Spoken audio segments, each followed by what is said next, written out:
back to your own country, yeah? So we can have a house, yeah? You choo-choo rats. Go get your visa back in your own country, you dog. This is the moment a peaceful refugee protest was subject to an alleged violent racial attack. They say, why you set up your tents here? Why you sleeping here? The pair come rushing back and the man allegedly pulls out a knife. He allegedly kicks the protesters while they use plastic chairs to defend themselves. I was really terrified. The refugees managed to pin the man down and kick his knife away, waiting for police to arrive. Nasim was pushed by one of the alleged attackers. The girl who was with him, she pushed me away, so I fell to the ground. I was crying and I asked the guy to call the ambulance. It's not the first time the group's experienced an attack like this. The previous night, a man cut down their Australian flags. The protest has been going 24/7 for the last 3 months. And 4 weeks ago, the refugees camped out in front of the office of the Assistant Minister for Citizenship and Multicultural Affairs, Julian Hill. Permanent visa now! Permanent visa now! There are similar protests taking place in Sydney, Brisbane, Perth and Adelaide. The refugees all arrived in Australia between mid-2012 and late 2013 and were put on the visa fast-track system, which barred anyone arriving by boat from getting permanent residency.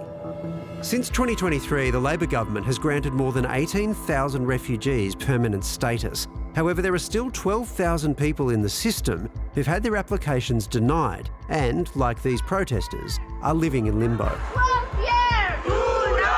If I return to my country, they will execute me. Shortly after arriving in Australia from Iran, Nasim gave birth to her daughter, Helena. My dad and my daughter, they got the citizenship, but my case and my mom's case has been rejected. Nasim and her mum last lodged an application in 2018, but are yet to hear anything. I always fear of the government that they can deport me to my country. If they deport me to my country, who's gonna look after my daughter? As a single mum with 2 sick parents, Nasim is the sole breadwinner for her family. But since the night of the alleged attack, she's been unable to work. My knee was twisted, so my ligament is torn, so I have to do operation. I don't know what can I do for my jobs and my expenses. Victoria Police confirmed they arrested 3 people over the 2 alleged attacks, a 33-year-old man and a 42-year-old woman. The man who cut down the flags was charged with a range of offences, including theft and assault with a weapon. 26-year-old Abbas Ghezzy was there that night as well. I was terrified. Like Nasim, Abbas's family also fled persecution in Iran. Their ethnicity is Ahwaz, an Arab minority from southern Iran. We've been facing discrimination. We can't speak Arabic, we can't wear our traditional clothes. We are treated as second citizen. Abbas was a minor when he arrived, so his dad was the primary applicant for their temporary protection visa. Since then, Abbas has been through Australian schools and learnt a trade. But because his dad and brother weren't allowed to work, in 2020, they decided to return to Iran. It was really difficult for my dad to support his family.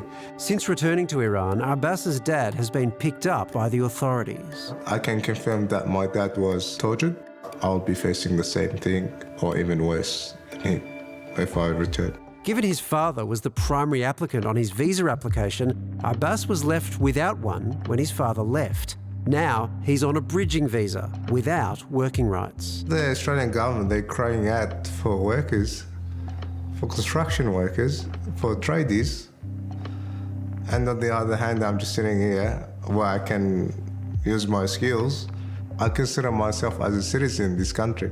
I grew up here, and let's face it, I'd rather die here than go back. In response to the alleged incident and ongoing protest, Julian Hill's office told us protesting or camping on the street outside government offices is not going to make anything happen faster and risks putting the broader community offside. Despite all this, Abbas still has hope for a future in Australia.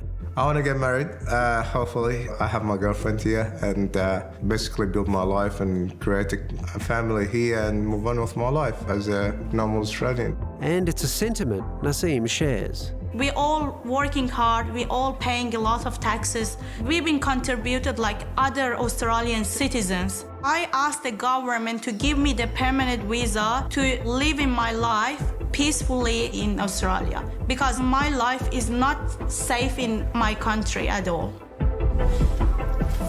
I want that story to be extraordinary and an outlier, but it's just not. It's becoming far too common, and you have people who have gone through the education system in this country and want to be significant contributors to life here, who want to work. I find it so bizarre. There are lots of cases like this. Yes. Yeah.